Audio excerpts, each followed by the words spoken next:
नमः सिद्धेभ्यः।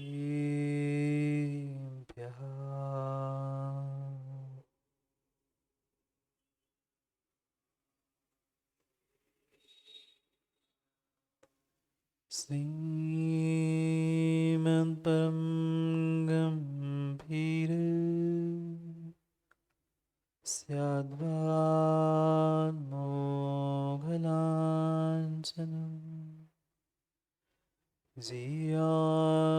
त्रैलोक्यनाथस्य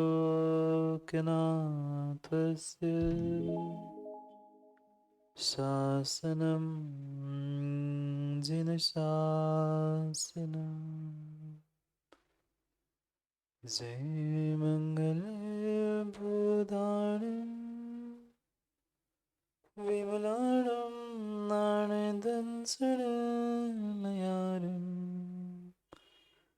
त्रैलोक्यसेयानं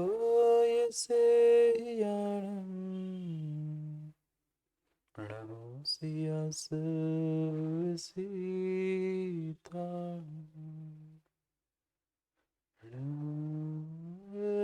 हरिहन्तानं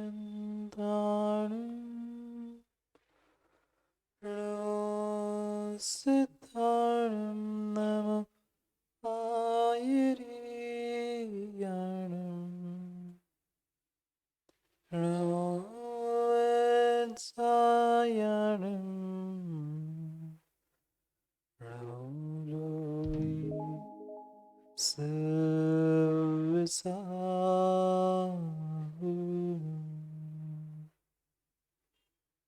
अनंत अनंत परम सिद्ध भगवान की 1008वीं आदिनाथ भगवान की परम पूज्य आचार्य भगवान कुंद कुंद स्वामी की परम पूज्य आचार्य भगवान गुरुवर विशुद्ध सागर जी महाराज की सनातन जैन धर्म की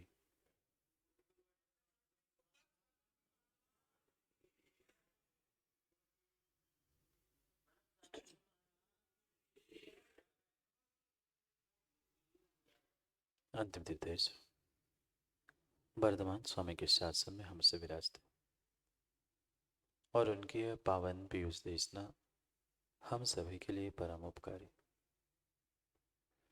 अनादिकाल से हमारी आत्मा में जो जन्म जरा और मृत्यु रूपी रोग लगे, उन रोगों का उपशमन करने वाली कोई परम औषधि है तो वह एकमात्र यह जिनवाणी। भव्यात्मा, हमने जीवन तो जिया, पर उस जीवन जीने के एक एक पल में हम जीवन जीना भूल गए, क्योंकि हम अपने जीवन के उस अनमोल क्षणों को मात्र और मात्र संकल्प विकल्पों में व्यतीत करते हैं। जो इस मनुष्य पर्याय का आनंद, जो इस मनुष्य पर्याय के सुख के क्षण थे, आनंद के क्षण थे, उसको शायद हम जीवन में प्राप्त नहीं कर पा। इंद्रियों का सुख मिलना भिन्न विषय है, इंद्रियों के भोग, इंद्रियों के विषय मिल लेना ये भिन्न विषय है, पर उन इंद्रियों के विषय, इंद्रियों के भोगों के बाद हमारे साथ क्या हुआ? क्या वह इंद्रियों के भोग भोगने के बाद हमें आनंद मिला? भोगते समय भले ही हमें वो सुख लग रहा था, आनंद लग रहा था, पर जैसे इंद्रिय के भोग भोगे और कुछ समय बाद, कुछ मिनट बाद पछतावा हुआ, अवश्य हुआ, अरे मैंने क्यों किया। पर वही बोध हमें कुछ क्षण पहले होता तो शायद हम जीवन को जीना सीख लेते। एक यही भूल हमसे हो पाई कि हम जीवन को जीना नहीं बना पाए, इसलिए हम जीवन जीना नहीं सीख पाए। उन सीढ़ियों के भांति हमें जीवन को जीना था, क्योंकि वो भी जीना था और हमें जीवन को भी जीना था। हर व्यक्ति बचपन से लेकर 55 तक और 55 से लेकर मृत्यु तक संघर्ष करता। किसके लिए?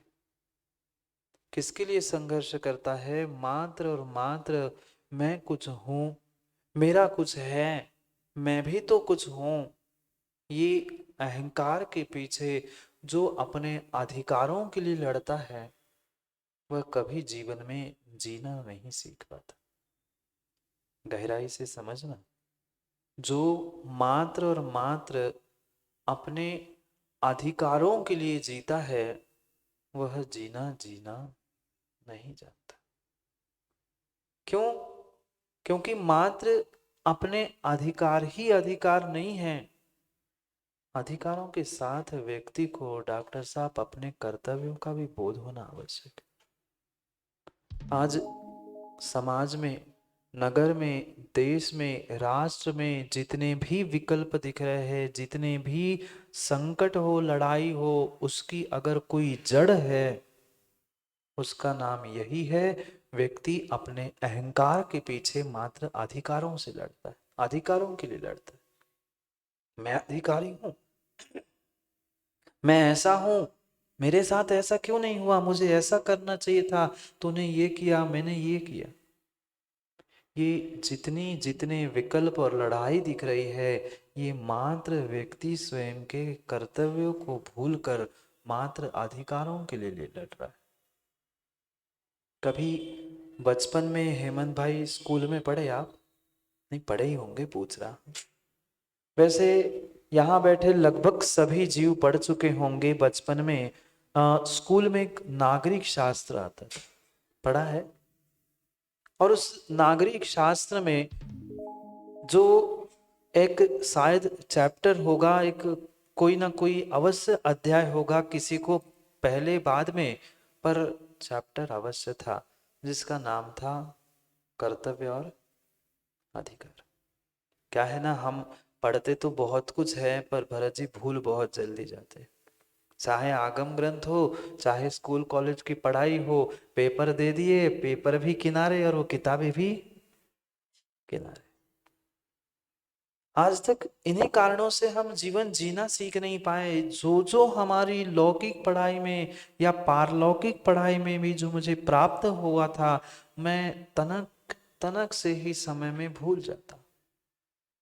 प्रत्येक प्रत्येक साधनों से हमें सीखने की आवश्यकता है।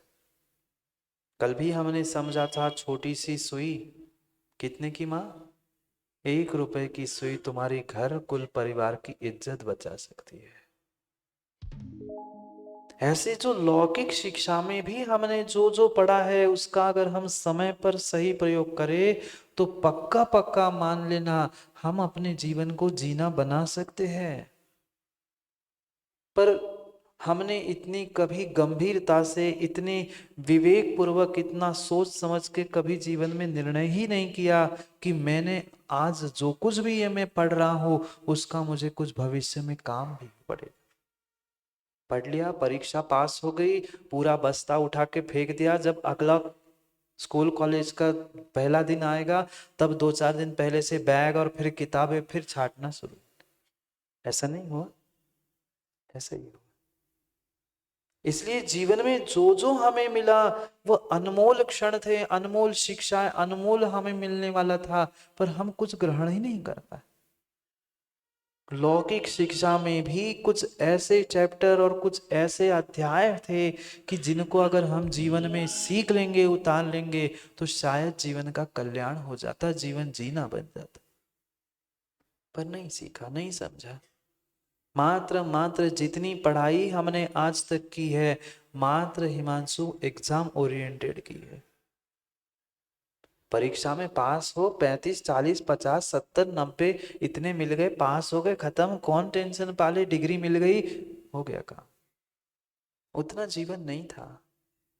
सच्चा ज्ञान तो वो था, मात्र मात्र पढ़ना लिखना नहीं, जो झुकना सिखाता था वो सच्चा ज्ञान था। जो जीना सिखाता था वो सच्चा ज्ञान था। इतनी इतनी सारी डिग्रियां आज युवाओं के नाम के आगे लिखी मिलती है। एक नहीं, 4-4 6-6 डिग्री है। वह डिग्री का 25 वर्ष बाद पुनः अर्थ पूछो तो उसका अर्थ भी बता नहीं पाएंगे, पर नाम के आगे 4 डिग्रियां लिखिए। किस काम का ज्ञान, किस काम की डिग्री? अगर वह ज्ञान तुम्हारी डिग्री, तुम्हारा ज्ञान तुम्हें स्वयं के जीवन को जीना नहीं सिखा पा रहा है, दुनिया को दिखाने के लिए तुम्हारी डिग्री काम की नहीं है।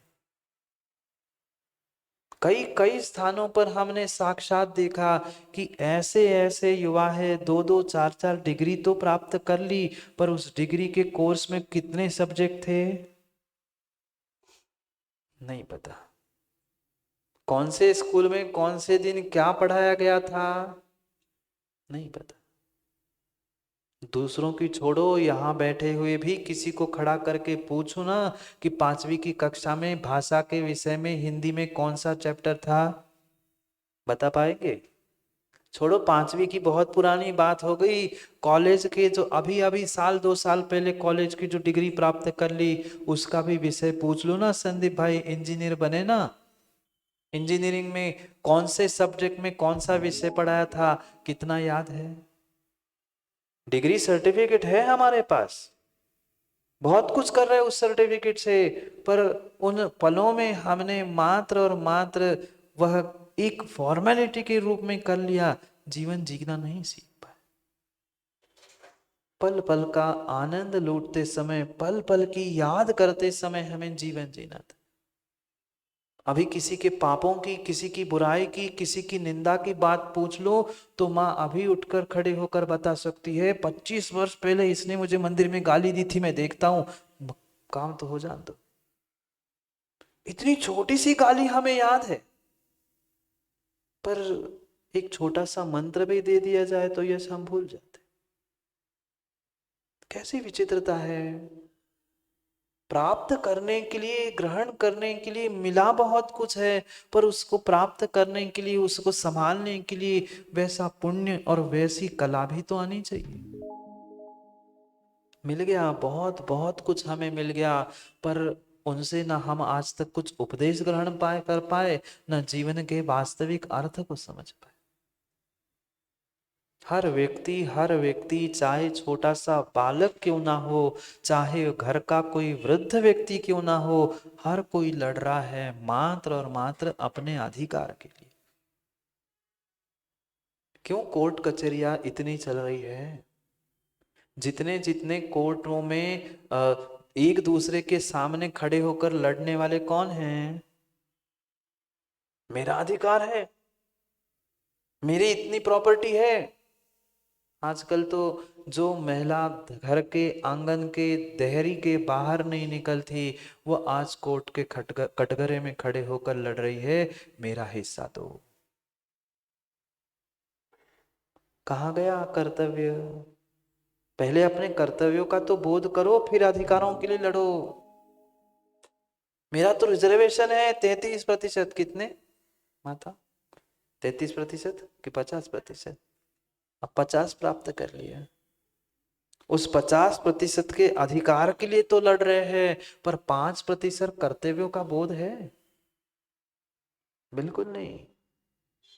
हम 50 नहीं, 200% अधिकारों के लिए लड़ने के लिए तैयार है। जो मेरे अधिकार के क्षेत्र में है भी नहीं है, उसके लिए लड़ने के लिए तैयार खड़े हैं, पर कर्तव्यों का 1 इंच, 1 मिलीमीटर कह दो, 1% भी बोध हमें नहीं है। कहने के लिए तो श्रावक बने हैं, कहने के लिए कह रहा हूं, दिखाने के लिए तो श्रावक बने हैं, कहने के लिए तो हम श्रावक बने हैं, पर श्रावक के किसी भी कर्तव्यों का हमें बोध ही नहीं है। ये पक्का है, ये पक्का है। भरत जी, जितने जितने जीव अधिकारों के लिए लड़ रहे हैं, चाहे देश हो, समाज हो, राष्ट्र हो, घर कुटुंब क्यों ना हो, वे अधिकारों के लिए लड़ने वाले वे ही होते हैं जिन्हें अपने कर्तव्यों का बोध नहीं होता। जिनको कर्तव्य और अधिकार इन दोनों का बोध होता है, वह कभी अपने अधिकारों के लिए लड़ते नहीं है और दुनिया के पास जा जाकर अपने अधिकारों के लिए रोते नहीं है। वे अपने कर्तव्यों को करते रहते हैं, अधिकार तो मिलते रहते हैं। जीव समझ नहीं पाता, जीव समझ नहीं पाता। चाहे नागरिक शास्त्र हो, चाहे हमारा आगम हो, ये जितने जितने लौकिक शिक्षा के विषय बने हैं सभी इधर ही से बने। सभी आगम से भगवान के उस दिव्य ध्वनि से ही खिरे हुए विषयों को उन्होंने छांट छांट कर कभी भेषज शास्त्र डॉक्टरी बनाई, कभी इंजीनियरिंग बनाई। सब विषय जो लिखे हैं सभी ग्रंथों में, हमारे आगम ग्रंथों में उसका उल्लेख है।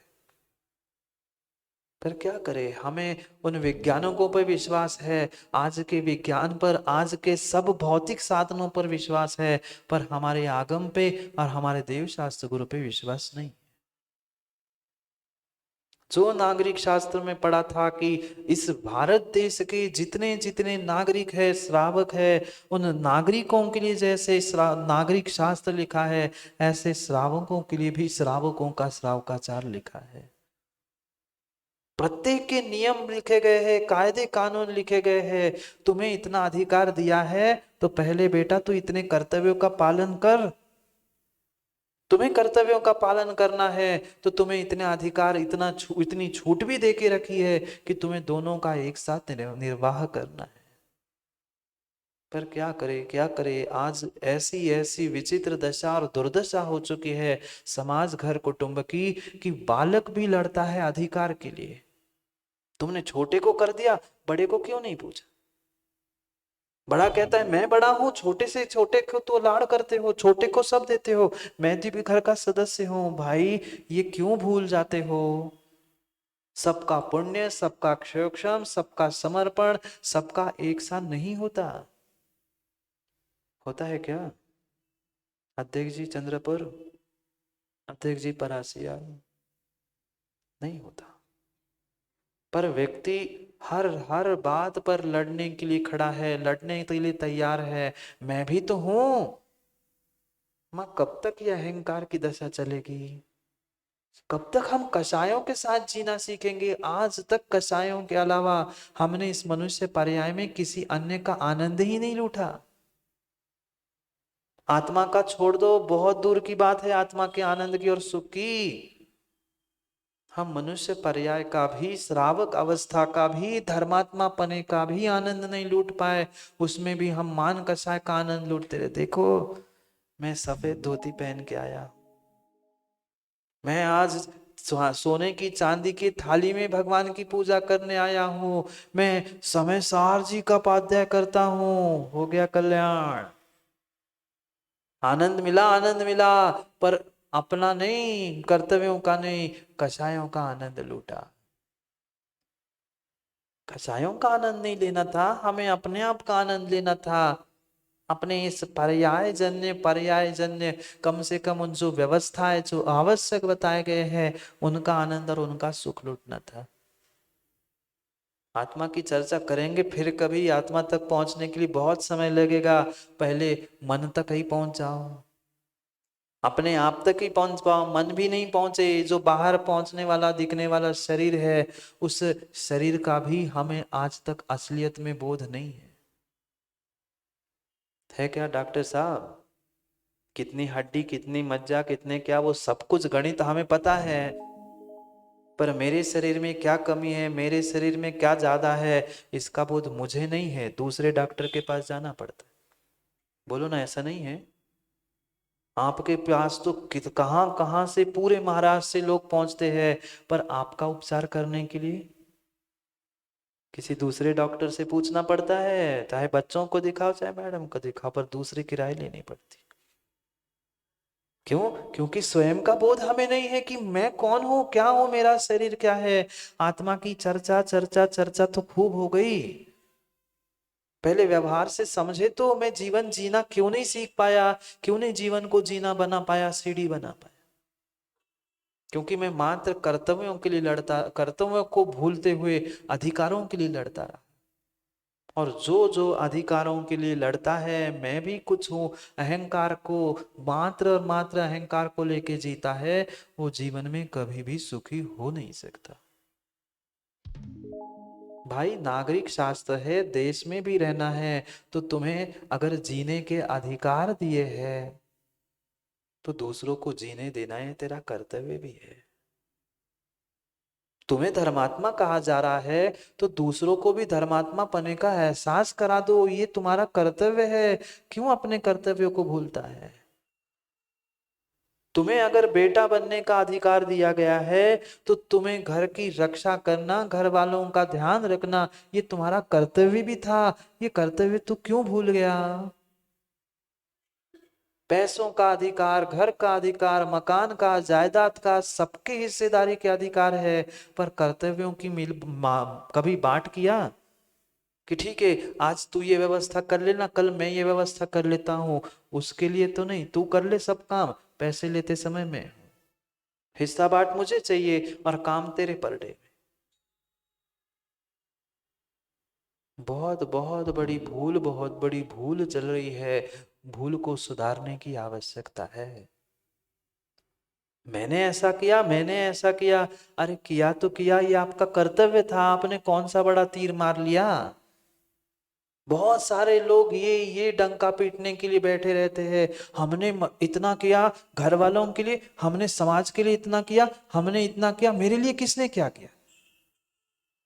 ऐसे जैन साहब, आपने अपना कर्तव्य निभाया था। ये दुनिया को दिखाने के लिए आपने कोई ज्ञान नहीं बांटा था और कोई काम नहीं किया था, और दुनिया के लिए किया था तो तुम्हारा काम व्यर्थ था।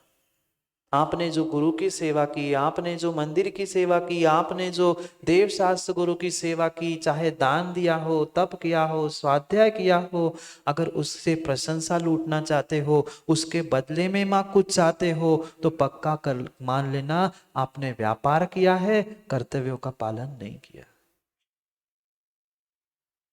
हमें देव पूजा, गुरु उपासना, स्वाध्याय, संयम, तप, दान, ये जो आवश्यक कर्तव्य बताए हैं, ये प्रशंसा लूटने के लिए नहीं, ये तुम्हारे कर्तव्य थे, वे तो तुम्हें करने ही थे। आपने किया लाखों का दान, आपने कौन से तीर मार लिए? ये आपका कर्तव्य था हेमंत भाई। आप उससे प्रशंसा लूटने का साधन मत बनाओ। ये कोई व्यापार का स्थान नहीं है माँ, कि मैंने इतनी सेवा कर ली फिर भी मेरी कोई प्रशंसा नहीं करता, मैंने इतना दान दे दिया पर फिर भी मुझसे कोई कुछ नहीं, कोई कुछ नहीं कहता। अगर प्रशंसा के भाव से, व्यापार के भावों से हमने कार्य किया है, तो पक्का मान लेना ये तुम्हारा पुण्य वर्धन का काम नहीं था। तुमने क्रिया शरीर से तो पुण्य की कर ली, पर पाप कमा के रख दिया। क्योंकि कर्तव्य करते करते भी व्यक्ति अधिकारों के लिए लड़ता है। मैंने इतना दान दिया तो सबसे पहले मेरा नाम आना चाहिए था, मैं हमेशा व्यवस्था बनाता हूं तो मेरा काम होना चाहिए था। भाई, तुमने अपने कर्तव्यों का पालन अपने कल्याण के लिए, अपने जीवन को जीना बनाने के लिए किया था, ना कि दूसरे को दिखाने के लिए किया था। अधिकार सबको सबको मिलते हैं, पर जितने हम कर्तव्यों का पालन करते हैं उतना ही तो अधिकार के लिए प्राप्त करने का प्रयास करो ना। हम करते इतना सा है और चाहते इतना सारा। भाई, इतना सारा करके इतना भी मत चाहो। ऐसा आचार्य भगवंत कहते हैं, हम तो इतना भी नहीं करते और इतना सारा चाहते हैं, नहीं होगा। कभी कभी खंडाले जी, जीवन में बैलेंस बनने वाला नहीं है।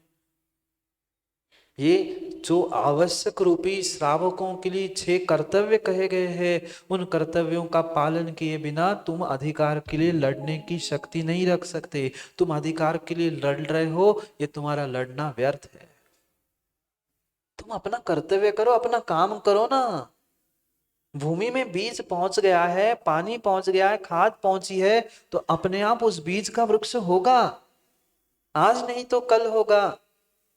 पर उसके लिए तुम ये बार बार सोचो और लड़ने पहुंच जाओ तो अभी क्यों नहीं होगा? जमीन से खोद के देखो, हर 8 दिन बाद बीज उगा कि नहीं, बीज उगा कि नहीं, उगेगा क्या? बैठ रहे ना पहाड़ा लेके, तलवार और लाठी लेके, जल्दी उग जा, जल्दी उग जा, उगेगा क्या? नहीं उगेगा। भाई, समय देना पड़ता है, समय देना पड़ता है। हमने अपना कर्तव्य कर लिया, हमने गुरु सेवा कर ली, हमने प्रभु सेवा कर ली, हमने समाज सेवा कर ली, हमारा काम हो गया, हमने अपनी कर्मों की निर्जरा कर ली, फल मिले चाहे नहीं। अधिकार मिले ना मिले, पर हमें परिपूर्ण रूप से अगर हमारे लिए वह कर्मों की निर्जरा करने के लिए साधन बन गया है तो वही हमारे लिए पर्याप्त है, काफी है। पर क्या करे विमल भाई, आज ऐसी दृष्टि किसी जीव के पास नहीं है। विमल विमल नहीं है, निर्मलता नहीं है, निर्मलता नहीं है परिणामों में। एक एक एक एक कर्तव्यों का बोध करने की आवश्यकता है। चाहे श्रावक हो चाहे श्रमण हो, दोनों के लिए 6 कर्तव्य कहे गए हैं। पहले श्रावक बने हो, साधु बने हो, तो अपने आवश्यकों का, कर्तव्यों का पालन करना सीख लो। तब जाके घर में, परिवार में, समाज में, देश में किसी अधिकार के लिए तुम लड़ने की योग्यता प्राप्त कर सकते। क्या करे क्या करे, ऐसी ऐसी विचित्र दशा वर्तमान में है।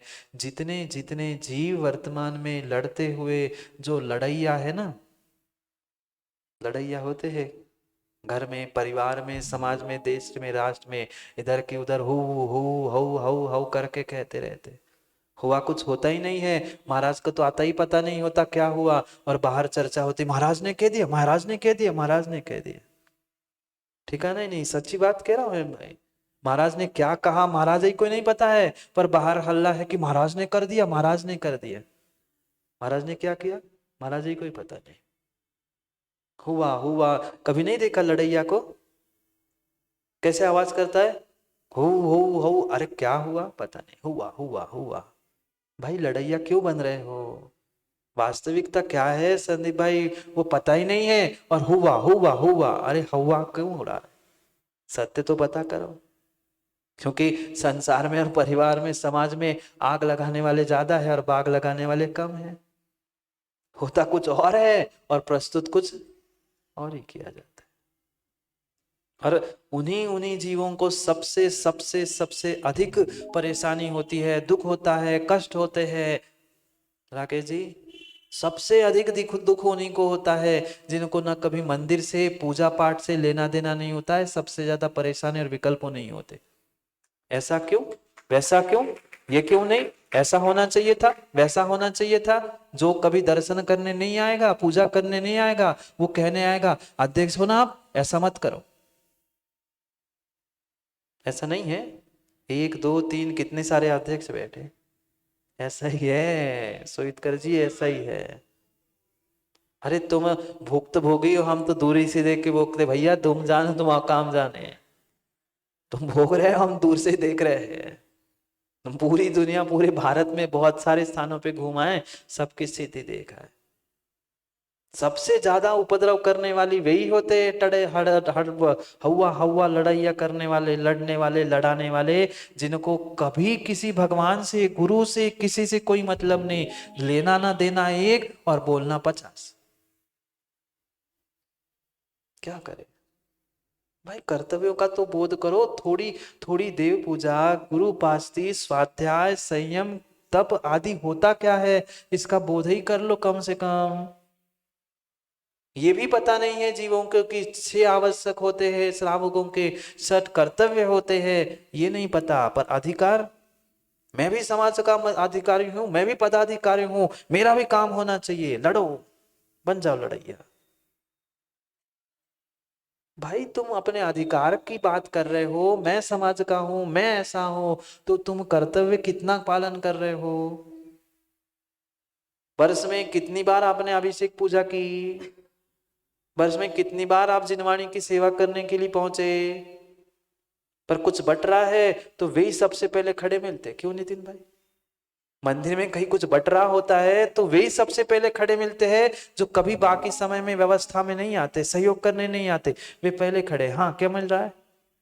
मिलने के बाद भी हमें तो कम ही मिला, उनको ज्यादा मिला। भाई उसकी सेवा देखो, अपनी सेवा देखो, उसका कर्तव्य देखो, मेरा देखो। हम क्यों लड़ रहे, क्यों अधिकारों के लिए लड़ रहे?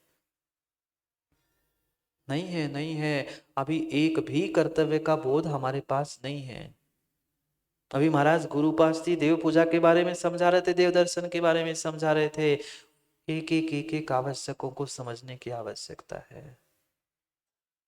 कितना संयम है, कितना असंयम है। बोलने का तक हमारे पास तरीका लिहाज नहीं है कि हम किसके सामने, भगवान के सामने, गुरु के सामने किस तरीके से बात कर रहे हैं। वाणी संयम नहीं है, इंद्रिय संयम और तुम्हारे वह जीव का प्राणी संयम क्या खाक होगा। विचार करना होगा एक एक आवश्यक के बारे में। वह पांचवा आवश्यक आचार्य भगवान कहते हैं तप। कितना तप किया, कितना तप किया। तप को आचार्य भगवान समझाते हुए कह रहे इच्छा निरोधो तपा। जितनी जितनी इच्छा है उन इच्छाओं का निरोध करना तप है। हमारी इच्छा की पूर्ति नहीं होती तो हम पूरे देश में, राष्ट्र में बवाल मचा देते हैं। क्यों? क्योंकि मैं कह रहा हूं ना होना चाहिए। भाई आप कौन से भगवान हो कि आपके मर्जी से होना चाहिए हर काम, और हमारे मर्जी से काम नहीं हुआ कि उड़ गई चिड़िया यहां से लगाई आग हनुमान की पूछने, उसके घर में जाके, उसके घर में जाके, उसके घर में जाके, इसके कान भर दिए, उसके कान भर दिए। क्या करे, बेचारे नारकी है, बेचारे नारकी है। नारती इति नारकी, जिनको किसी का अच्छा अच्छा नहीं लगता ना, वे बेचारे नारकी किसी को फोन करके कहते, किसी को जाके घर में कहते, हाँ तुमने ऐसा कर लिया, तुमने वैसा कर लिया, इनको सहयोग कर लिया। स्वयं तो कुछ करना नहीं है और दूसरा कर रहा है, उसको जाके आग लगा रहे हैं। वे हनुमान की पूछ कम पड़ जाएगी पर इनकी बातें झूठी कम नहीं पड़ जाएंगी आग लगाने वालों की।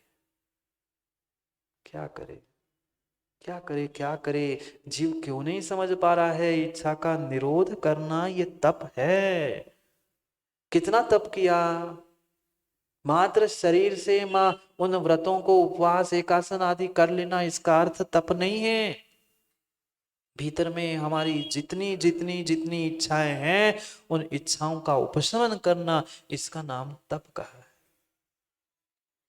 कर लिए बहिरंग रूप से हमने कई सारे उपवास, कई सारे व्रत, कई सारे कार्य कर लिए, पर उसका फल कितना ले पाए, उसका वास्तविक अर्थ क्या था, उसे किस प्रकार से, किस विधि से करना था, उसका बोध हमें आज तक नहीं हो पाया। 12 प्रकार के तप आचार्य भगवंत ने बताया है, 6 बहिरंग तप और 6 अंतरंग तप। संख्या वगैरह तो हमें सब याद है, माँ एक एक तप की भी याद होगी। तत्वार्थ सूत्र में आचार्य उमा स्वामी भगवान ने सूत्र दिया है, याद है। तपों के वह अंतरंग बहिरंग तपों की व्याख्या की है। अनशन नवमोदर वृत्ति परिसंख्यात रस परित्याग विविक्त्यासन काय क्लेशम बाह्यम तपा। सूत्र तो हमें याद है, सब शब्द याद है, पर जीवन में कितना तप करने का पुरुषार्थ किया। ये जितने आवश्यक और कर्तव्य कहे हैं ये कोई विशेष दिन में नहीं करने, रविवार आएगा तो तपस्या कर लूंगी, बाकी 5 दिन 6 दिन जम के खा लो, नहीं। ये 6 आवश्यक षट कर्माणि दिने दिने, प्रतिदिन प्रतिदिन इन आवश्यकों का पालन श्रावकों को लिए करना होगा। और तब तुम श्रावकों का अगर षड आवश्यक कर्तव्यों का पालन करोगे, तब तुम जाके किसी अधिकारियों के लिए लड़ने के लिए योग्यता रख सकते हो, अन्यथा तुम्हें किसी अधिकार की बात करने की आवश्यकता ही नहीं है। पहले तपस्या तो कर लो। नाम प्रशंसा हर कोई चाहता है, पर तपस्या कौन करना चाहता है। नहीं है हमारी शक्ति, मान ली कि रोज उपवास नहीं कर सकते, नहीं कर सकते रोज उपवास, रोज एकासन भी नहीं कर सकते, पर क्या हम रोज छोटी सी किसी वस्तु का त्याग करके भोजन नहीं कर सकते? नहीं कर सकते। माँ भोजन बनाते आप लोग? बोलो ना। भोजन नहीं बनाते? भोजन बनाते। अच्छा कि कच्चा? कच्चा। अच्छा भोजन बनाते हैं। जो भोजन आप बनाते हैं, माँ क्या आपको भोजन बनाते समय, सब्जी बनाते समय ये बोध नहीं है कि आज किस किस कौन सी सब्जी बननी है? पता होता है? आपको पता नहीं होता कि कल सब्जी मार्केट से, सब्जी मंडी से कौन सी सब्जी लाया हूं और कौन सी सब्जी बनेगी और कौन सी नहीं बनेगी, पता नहीं होता। ये तो पता है मैंने 4 सब्जी लाई, इन 4 के अलावा 5वीं सब्जी बनेगी ही नहीं, ये तो पता होता है ना। पता तो होता है पर हम पता करना नहीं चाहते। कम से कम हमें पता है कि आज अमुक सब्जी बनी है, तो बची हुई सब्जी का त्याग कर लो। पता है हम 5 सब्जी ले आए हैं, 2-3 दिन में यही 5 सब्जी का प्रयोग होगा, उससे अलावा जो सब्जियां बची थी, जो सामग्री बची थी, उसका त्याग कर लेते, पर नहीं कर पाते, पर नहीं कर पाते, नहीं कर पाते। ये भी बहुत बड़ी तपस्या है। व्यक्ति सोचता है तपस्या करना मतलब महीनों के उपवास कर लेना, बिल्कुल दुबले पतले, नहीं। वो तो विशेष तपस्या है, वो साधु करते ही है, पर जितनी शक्ति है उस शक्ति के अनुसार हम तपस्या करें ना। नहीं एक आसन कर पा रहे हैं, नहीं उपवास कर रहे हैं, वो उत्कृष्ट तप है, अनशन। चारों प्रकार के भोजन का, आहार का त्याग कर देना, ये अनशन है। पानी भी नहीं, नहीं तो पानी पी ले और कह दे हमारा तो उपवास है। 4 बार नहीं 10 बार पानी पी लिया। और बहुत सारे तो ऐसे भी लोग हैं कि थोड़ा बहुत फल, दूध, पानी, फरारी भी ले ली और फिर वो तो उपवास है। कैसे उपवास है? वो तो एक टाइम फरारी लेके उपवास है। वो उपवास नहीं है। उपवास यानी चारों प्रकार का खाद्य, पाद्य, पेय, स्वाद्य और लेय, ये चारों प्रकार के आहार का, भोजन का त्याग ही अनशन उपवास पहला तप है। हमने अगर पानी भी पिया है, दूध फल भी खाए हैं, तो वो एक आसन कहलाता है। पर एक आसन का अर्थ एक ही आसन में बैठ के है, ऐसे घूमते फिरते खा लेना एक आसन नहीं है। हाँ, बहुत सारे लोग यही सोचते हैं एकासन है मतलब एक बार खाना है तो शाम को 2 घंटे खा ही रहे, चर ही रहे बेचारे। भाई वो एकासन नहीं है। एक आसन मतलब एक ही आसन में बैठकर पानी जो लेना है वही, वह एक आसन है। ये भी तप है, ये भी तप है, ये भी तप है। आप तो 8-10 दिन पर्यूषण में करते, बहुत सारे उपवास करते, कोई एकासन करता है और 10 बार प्रशंसा चाहते, हमने 10 उपवास किए थे, हम 10 एकासन करते हैं, 10 लक्षण में पता है। और ये जीवन भर एकासन करते हैं। उनके बारे में उनकी तो कभी नहीं कहते कि वे जीवन भर उन्होंने एकासन किया और 10 दिन हमने किया, हम 10 दिन उपवास करे, 10 दिन एकासन किया, गया काम से।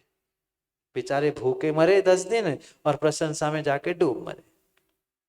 हाँ, 10 दिन भूखे ही रहे और जाके डूब मरे पानी में प्रशंसा के, वाह वाह वाह वाह मुझे प्रशंसा हो जाए। नहीं, ऐसा नहीं है, ऐसा नहीं है। तपस्या का अर्थ इच्छा का निरोध है। अगर प्रशंसा की भी इच्छा है क्रिया करने के बाद, तो वो भी काम की नहीं है। उसका निरोध करो, उसको छोड़ दो। तभी वह तुम्हारा बहिरंग तप करना सार्थक है, अन्यथा नहीं है। एक समय में मात्र किसी भी प्रकार के भोजन को ग्रहण कर लेना एक आसन है, नहीं है उपास की शक्ति, नहीं है एकासन की शक्ति। एकाद रस ही त्याग कर ले, कोई एकाद रस त्याग करके भोजन कर ले। रस का अर्थ भानु अनार का, मौसम्बी का रस नहीं। तो बहुत होशियार है आज की युवा पीढ़ी, बहुत अच्छी बताई महाराज जी। आज अनार के त्याग, रस का त्याग कहा ना आपने, हमने अनार का रस का त्याग किया। वो रस नहीं, 6 जो रस कहे गए हैं ना, वह मीठा, नमक आदि, उनमें घी आदि आदि किसी एक का त्याग करते हुए। ठीक है, नमक मीठा भी नहीं छोड़ पा रहे, शक्कर भी नहीं छोड़ पा रहे हैं, क्या हम दही आदि भी नहीं छोड़ सकते एक दिन के लिए? जितनी शक्ति है, कम से कम अष्टमी, चतुर्दशी, प्रोषद के दिनों में हम उत्कृष्ट प्रोषद उपवास नहीं कर पा रहे हैं। जघन्य रूप से मां 3 दिन एक एक रस का त्याग करके भी हम भोजन करेंगे, तो वो जघन्य रूप से प्रोषद उपवास का। कहा तो बहुत कुछ है महाराज जी, सुना भी बहुत कुछ है, पर करे कौन?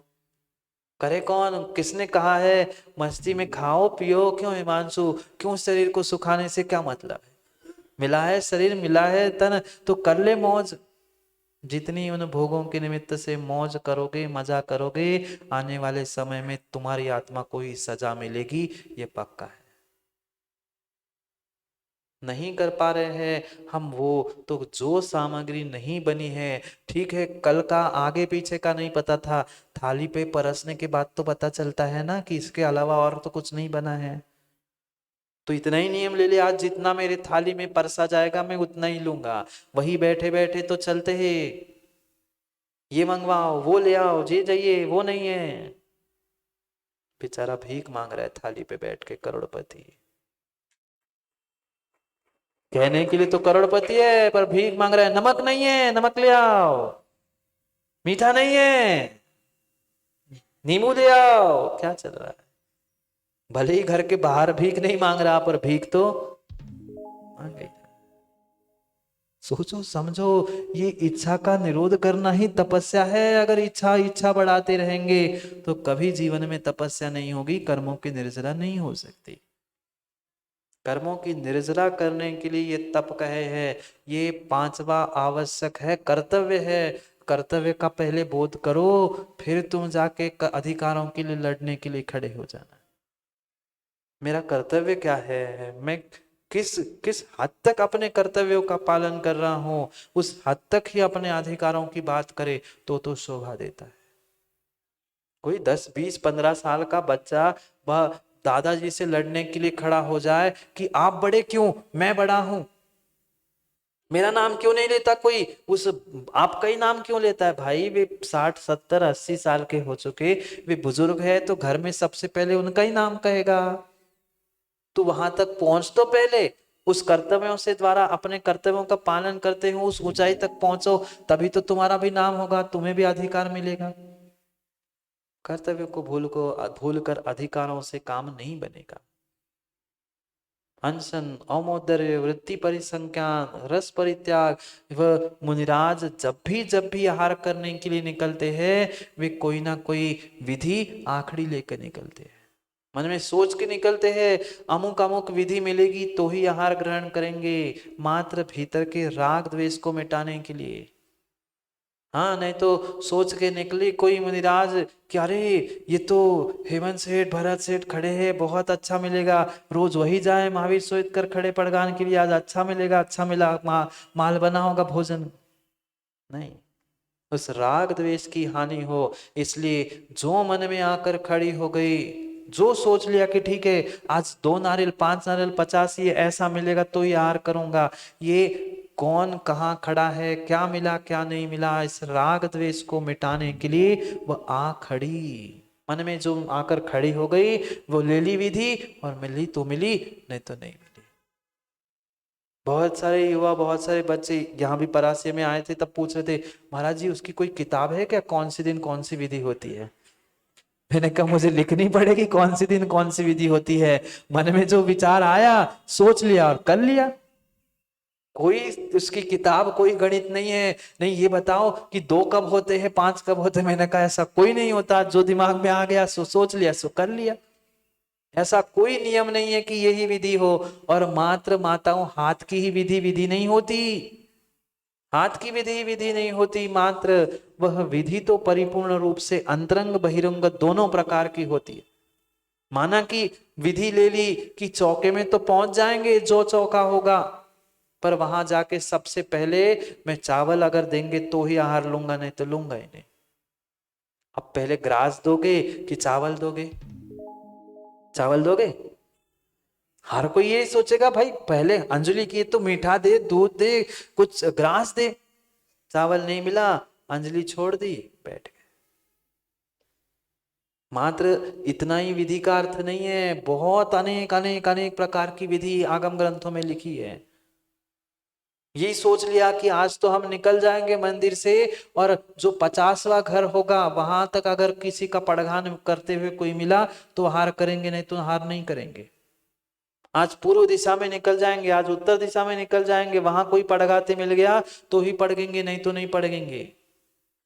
ये होती है विधि, क्योंकि ये स्वतंत्रता का मार्ग है, ये बांधने का मार्ग नहीं है। नहीं तो माताएं बांध ले, हाँ आज 3, आज तुम्हारा नंबर, कल इनका नंबर, परसों इनका नंबर। ये नंबर की सिस्टम चौकों में नहीं चलती। हम स्वयं के लिए और सबके लिए अंतराय कर्म का बंध कर रहे हैं। छोड़ दो ना, भग मुनिराज का पुण्य होगा सो आहार होंगे, जिस दिन पुण्य नहीं होगा, नहीं लगेगा, चौका उपास कर लेंगे। ये किंचित भी आगम में व्यवस्था बनाने की व्याख्या की ही नहीं है। मुनिराज तो वह जंगल से आते थे, ये श्रावक पूछने नहीं जाते थे महाराज जी कल चौका लगा लूं राजा भैया, मुनिराज जी आओगे क्या, मैं पड़गान करने वाला हूं, आप आ जाना छिंदवाड़ा में, बगीचा में चौका लगाता हूं। नहीं, वे तो बगीचा में है सो है, पूछने नहीं जाते थे। रोज पड़गान करना ये श्रावक का कर्तव्य है। करेंगे दान की चर्चा कल, पर ये समझने की आवश्यकता है व्यवस्थाओं में बांधना ये कोई आवश्यक कर्तव्य नहीं है, नहीं है। मन में आया कि हमने सोच लिया कि आज 10वें चौके में ही पड़गाना है, पता चला आपकी व्यवस्था थी कि नहीं हम तो 3 ही पड़गाएं, 3 ही, 2 ही महाराज है तो 3 ही लगाएंगे, अब महाराज कर लो उपास, 10वां है नहीं चौका। ये कहीं की व्यवस्था नहीं है माँ, ये बिल्कुल बिल्कुल व्यवस्थाओं बनाने की आवश्यकता ही नहीं, छोड़ दो ना पुण्य पाप में, होगा पुण्य ठीक, नहीं होगा तो नहीं होगा। ये वृत्ति परिसंख्यान यानी विधि लेकर कुछ सोच समझकर ही अमुक ऐसा मिले तो ऐसा होगा तो ही आहार करेंगे, ये उन मुनिराजों का वृत्ति परिसंख्यान नाम का तप है। श्रावक फिर, क्योंकि आवश्यक तो श्रावकों के है, कर्तव्य क्या करे वह ये भी तो नियम ले सकते हैं कि हम श्रावक भी इस वृत्ति परिसंख्यान रूप तप को तप सकता है। पर इसका मतलब ये नहीं है कि चयन पहुंचे आज तो हम ऐसे ही चौके वाले पर ले जाएंगे तो ही जाएंगे, नहीं तो खाएंगे नहीं, नहीं। वह अंतरंग रूप से हम वहां भी चौके में भी या घर में भी पहुंचकर, रसोई घर में पहुंचकर भी इंद्र सोच सकते हैं कि इतना ही लेंगे, ऐसा ही मिलेगा तो लेंगे, पर ये करना आवश्यक है तपस्या के रूप में, बहिरंग रूप। वृत्ति परिसंख्यात रस का त्याग कर लेना, ये रस परित्याग, विविक्त शय्यासन और काय क्लेश। एक बार 1 घंटा प्रवचन में बैठते नहीं है, 50 बार इधर से उधर, उधर से उधर, नीचे पीछे। विविक्त शय्यासन, विचित्र विचित्र प्रकार के आसन लगा लेना, ये मात्र और मात्र शरीर को काय क्लेश देना, ये शरीर के लिए नहीं, ये अंतिम समय की साधना है। आज हम एक आसन से बैठना, एक आसन से सोना नहीं सीख पा रहे हैं, तो अंतिम समय में संलेखना के समय में कौन आपकी करवट बदलने आएगा, कौन सामायिक में बिठाने के लिए, लिटाने के लिए आएगा, कोई आए नहीं आए। इसलिए आज से अभ्यास करना होगा विविक्त शय्यासन और काय क्लेश, शरीर को क्लेश दे देना। अंतिम समय की तपस्या चल रही है, पर प्रयास प्रैक्टिस चल रही है। विविक्त शय्यासन, जहाँ कोई ध्यान साधना आदि करने बैठे हैं तो ऐसे एकांत स्थान में, ऐसे स्थान पे बैठो जहाँ किसी का कोलाहल नहीं, किसी का डिस्टरबेंस नहीं। ये श्रावक भी कर सकता है, साधु तो करता ही है, उसमें कोई बड़ी बात नहीं है, पर श्रावकों के लिए कहा जा रहा है कि इन बहिरंग तपों को यथाशक्ति करो। पर ये भी ध्यान रखना, यथाशक्ति कहा है, क्यों? शक्तितः त्याग और शक्तितः तप, तब भी शक्ति के अनुसार करना चाहिए, और कोई विशेष तप करना है तो गुरु की आज्ञा से करो, तो वह विशेष विशेष फल भी मिलेगा। ये अंतर बहिरंग तप हुए, और ये बहिरंग तप मात्र शरीर को तपाने के लिए नहीं, अंतरंग तपों की सिद्धि करने के लिए है। ध्यान, सामायिक, स्वाध्याय आदि की सिद्धि के लिए ये विविक्त शय्यासन और काय क्लेश बहिरंग तप कहा है। बढ़िया खा लिए रबड़ी मावा पेड़ा और इतना इतना खा लिया, अब सामायिक में बैठे हैं, झूम रहे हैं, लुढ़क ही गए, नहीं, ध्यान ही नहीं हो पा रहा है, जाप ही नहीं पूरी हो पा रही है। इसलिए वह अनशन करो, कम खाओ, किसी रस का त्याग करो, कुछ करो। ये बहिरंग तप इसलिए बताया क्योंकि विनय, स्वाध्याय, वैयावृत्ति आदि अंतरंग तप भी श्रावकों को लिए भी कहे हैं। ये 12 तप मात्र साधुओं के नहीं है, श्रावक भी ये 12 तप तप सकते हैं। क्या श्रावक मुनिराजों की या धर्मात्मा की वैयावृत्ति नहीं कर सकता? वैयावृत्ति का अर्थ क्या है? रात में 9 बजे से 10 बजे तक जो हाथ पैर दबाना, उतनी वैयावृत्ति? बिल्कुल नहीं, वो तो एक प्रकार से वह वैयावृत्ति है ही, पर साधु के, तपस्वी के या किसी धर्मात्मा के अनुकूल कार्य को कर देना, ये उसकी वैयावृत्ति है। पता है, कोई पूजा पढ़ रहा था, उसे पूजा मिल नहीं रही थी, किसी दूसरे पुस्तक में थी, आपने जाके उसको पुस्तक दे दी, ये पढ़ ले, इसमें है। ये आपकी उस धर्मात्मा के प्रति वैयावृत्ति हो गई। हम तो फूटी आंख नहीं देखते, अच्छा हुआ नहीं मिलनी चाहिए पूजा, वो और पुस्तक खिसका लो धीरे से।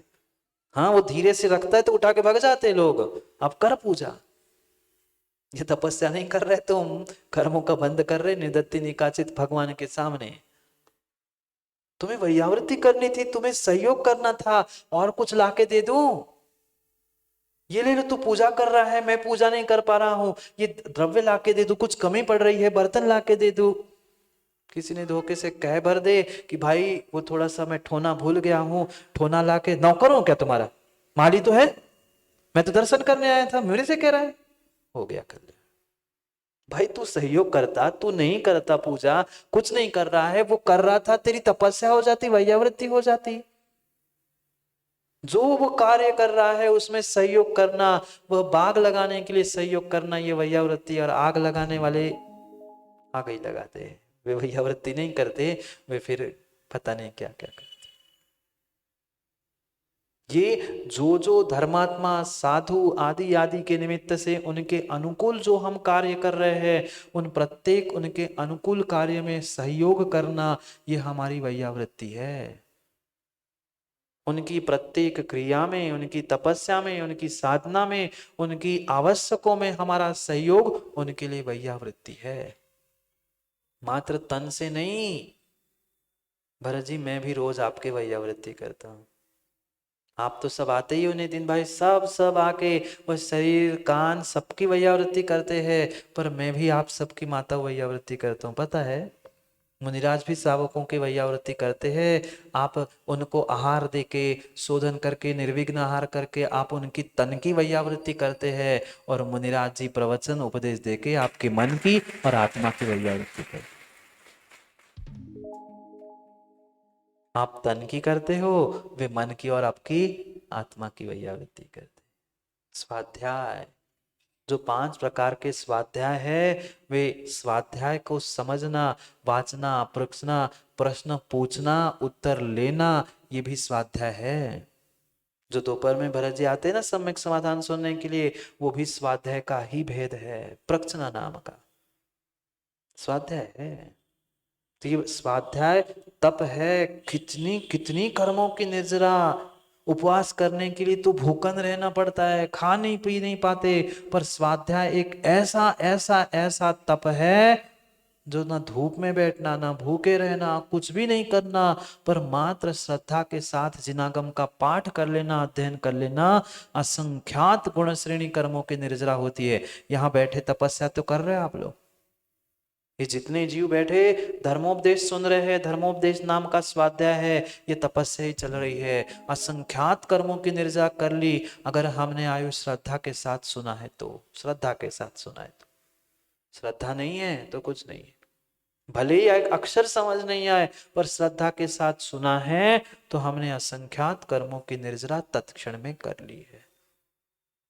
विनय, जो 4 प्रकार के विनय कहे हैं, उस विनय के साथ देव शास्त्र गुरु के सामने वह अपना अपने आप को प्रस्तुत कर लेना। ज्ञान विनय, दर्शन विनय, चारित्र विनय, उपचार विनय, ये 4 प्रकार की विनय कही है। जिस आसन, जिस पाटे पर देव शास्त्र गुरु विराजमान होते हैं, वे आसन वे पाटे भी हमारे लिए पूज्य होते हैं। हाँ, क्या इतने विनय का हम ध्यान रखते हैं? विनय मात्र शरीर से नहीं, वचनों से भी होती है, मन से भी होती है। उनके पीछे चलना, उनके आगे आगे नहीं बोलना, अनेक प्रकार की विनय की व्याख्या की गई है। साधु की भी जो चारित्र में श्रेष्ठ है वो भी, जो हमसे ज्ञान से श्रेष्ठ है वो भी, जो हमसे सम्यक दर्शन से श्रेष्ठ है वो भी, ये सभी की विनय करना, उस सम्यक दर्शन ज्ञान को, चारित्र को प्राप्त करने के भाव करना और पुरुषार्थ करना, वो भी विनय है। बहुत बहुत व्याख्यान उस विनय के विषय में लिखा है। एक विनय ही ऐसा है जो मोक्ष का द्वार कहा जाता है। जिसने झुकना ही नहीं सीखा है, झुकना ही नहीं सीखा है, वो क्या विनय कर पाएगा और क्या मोक्ष जा पाएगा। नभ में जाना है तो नमना सीखना है, उठना है तो झुकना होगा। सच्चा सच्चा ज्ञान तो वही है जो झुकना सिखाता है। मद अहंकार में जीने वाला ज्ञानी चारित्रधारी हो नहीं सकता। ज्ञान से, चारित्र से जो श्रेष्ठ है उनको परिपूर्ण रूप से सम्मान देते हुए उनके विनय से कार्य करने के लिए सहयोग करना उनका विनय है, तप है। क्या माँ ये तपस्या हम नहीं कर सकते? भैयावृत्ति कर सकते हैं, विनय कर सकते हैं, स्वाध्याय कर सकते हैं। ठीक है, शरीर से समझ में आ सकता है कि उपवास, एकासन, किसी का त्याग नहीं कर पा रहे हैं, पर हम क्या ग्रंथों का स्वाध्याय करते हुए, श्रद्धा पूर्वक उपदेश सुनते हुए तपस्या अंतरंग से नहीं कर सकते? कर सकते। देवशास्त्र गुरु की विनय कर सकते हैं, ये भी तो तपस्या थी, ये भी तपस्या थी। भैयावृत्ति कर ली, ये तपस्या थी। स्वाध्याय तपस्या थी। पुनः व्युत्सर्ग, जो कायोत्सर्ग करते ना आप, कायोत्सर्ग, शरीर से व्युत्सर्ग यानी ममत्व का त्याग करना। नमोकार पढ़ना मतलब कायोत्सर्ग नहीं होता। कायोत्सर्ग के साथ नमोकार पढ़ा जाता है। 9 बार नमोकार का अर्थ मात्र कायोत्सर्ग नहीं है। शरीर से ममत्व से रहित होते हुए जो 9 बार नमोकार पढ़ा जाता है, उपचार से उसे कायोत्सर्ग कहने लगे हैं। पर कायोत्सर्ग, काय यानी शरीर, व्युत्सर्ग यानी उसके ममत्व का त्याग, ये है कायोत्सर्ग। ध्यान सर्वोत्कृष्ट, सर्वोत्कृष्ट अगर सिद्धि देने वाला कोई तप है तो उसका नाम है ध्यान। ध्यान है, पर ध्यान का ही हमें ध्यान नहीं रहता, दूसरों के ध्यान तो रखते हैं। संसार का ये नियम है, संसार का ये नियम है, मेरा ध्यान उसी पे है